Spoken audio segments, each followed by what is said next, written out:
حضرت سیدنا ابو بکر صدیق رضی اللہ تعالیٰ عنہ آپ نائب مصطفیٰ ہیں. آپ کیا ہیں؟ نائب مصطفیٰ ہیں، نبی کے نائب ہیں، نبی کے جانشین ہیں. حضور نبی پاک علیہ الصلوۃ والسلام جب بیمار تھے، آخری ایام تھے، تو حضور نبی پاک علیہ الصلوۃ والسلام نے حکم ارشاد فرمایا کہ ابو بکر سے کہو میرے مصلی پر کھڑے ہو کر نماز پڑھائیں.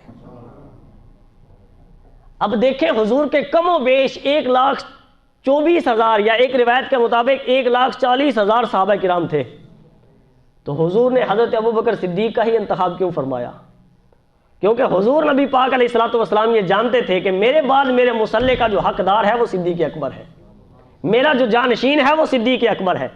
حالانکہ حضور سے یہ بارہا عرض کی گئی، حضور کی جو ازواج مطہرات تھیں امہات المومنین، انہوں نے یہ عرض کی کہ یا رسول اللہ، حضرت ابو بکر صدیق جو ہے یہ نرم دل ہے، یہ رحم دل ہے، یہ اتنے نرم دل ہیں کہ آپ کو مصلی پر نہیں دیکھیں گے تو وہاں پر کھڑے نہیں ہو پائیں گے، ان کے آنسو چھلک پڑیں گے یا اپنے آپ کو کنٹرول نہیں کر سکیں گے، آپ کسی اور صحابی کو کہیں کہ نماز پڑھائیں. لیکن حضور نے 3 مرتبہ فرمایا ابو بکر کو کہو مصلی پر کھڑا ہو کر نماز پڑھائے، کیونکہ فیصلہ تھا خلافت کا، فیصلہ تھا امت کی امامت کا، فیصلہ تھا اپنا جانشین مقرر کرنے کا. اسی لیے میرے نبی نے 3 مرتبہ فرمایا ابو بکر کو کہو میرے مصلی پر کھڑا ہو کر نماز پڑھائے.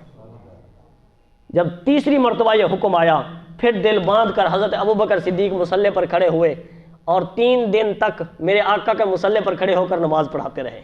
سارے صحابہ میرے نبی کے اس جانشین کے پیچھے نماز پڑھتے رہے، سارے صحابہ. جمعے کے دن عشاء کی نماز کے وقت یہ نماز شروع ہوئی، نماز کا سلسلہ، اور پیر والے دن حضور نبی پاک علیہ الصلوۃ والسلام کا وصال ہوا. تو پیر والے دن تک مسلسل حضور نبی پاک علیہ الصلوۃ والسلام کی جگہ پر کھڑے ہو کر نماز پڑھاتے رہے. بتائیے حضور کے نائب ہوئے یا نہ ہوئے؟ حضور کے جانشین ہوئے یا نہ ہوئے؟ تو حضور کے جانشین خود بھی نہیں بنے، بلکہ حضور نے خود جانشین بنایا، حضور نے خود اپنے مصلی پر کھڑا کیا، یہی حضور نے جانشین مقرر فرما دیا تھا. اسی لیے کہتے ہیں کہ حضرت ابو بکر صدیق نائب مصطفیٰ ہے، نبی کے جانشین ہیں. جب آخری دن تھا نا، جب پیر کے دن حضور نبی پاک علیہ الصلوۃ والسلام نے وصال فرمایا، اس وقت حضور نبی پاک علیہ الصلوۃ والسلام پیر کے دن آپ نے اپنے حجرے کا پردہ ہٹایا اور دیکھا، دل میں یہ خواہش پیدا ہوئی میں دیکھوں کہ میرے صحابہ کس طرح نماز پڑھ رہے ہیں، میں نے ان کو جو دین دیا، ان کو جو طریقہ دیا، یہ کس طرح اس پر عمل پیرا ہیں. حضور نے جب ایسے پردہ ہٹایا تو صحابہ کرام کھڑے نماز پڑھ رہے تھے، جماعت کھڑی تھی، حضرت ابو بکر صدیق نماز پڑھا رہے تھے.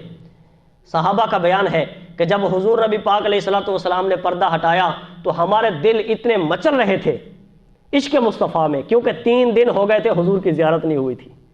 ہمارے دل اتنے تڑپ رہے تھے کہ ہمارا دل کیا کہ ہم نماز توڑ کر حضور کا دیدار کریں، ہم نماز کو توڑ کر حضور کے چہرے کی زیارت کریں. صحابہ کرام کہتے ہیں جب حضور نے ایسے پردہ ہٹایا تو اس طرح لگ رہا تھا جس طرح ہر صحابی کا دل اس پردے میں لگا ہوا ہے، اس پردے کے ساتھ لٹک رہا ہے. جس طرح حضور نے پردہ ہٹایا، سارے صحابہ کرام حضرت ابو بکر صدیق سمیت آپ حضور کے چہرے کا دیدار کرنا شروع کر دیا. اندازہ کریں، صحابہ کرام سارے عشق مصطفیٰ میں، محبت مصطفیٰ میں حضور کے چہرے کا دیدار کرنے لگے. پھر جب حضور نبی پاک علیہ الصلوۃ والسلام نے پردہ فرمایا اس دنیا سے، حضور نبی پاک علیہ الصلوۃ والسلام نے وصال فرمایا، تو پھر صحابہ کرام نے آپس میں اتفاق رائے سے، یعنی پورے صحابہ کرام کا اجماع یہی ہوا کہ حضور کے بعد خلافت کے جو مستحق ہیں وہ حضرت ابو بکر صدیق ہی ہیں.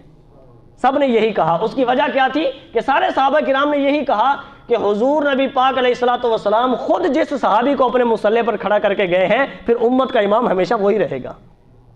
تو آپ نے حضور نبی پاک علیہ الصلوۃ والسلام کے بعد کم و بیش 2 سال کا عرصہ آپ منصب خلافت پر فائز رہے.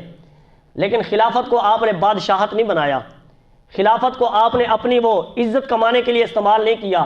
آپ نے خلافت کا معنی یہ بتایا کہ خلافت یعنی جو کسی قوم کا حاکم ہوتا ہے وہ قوم کا خادم ہوتا ہے، اصل میں وہ قوم کی خدمت کرنے والا ہوتا ہے.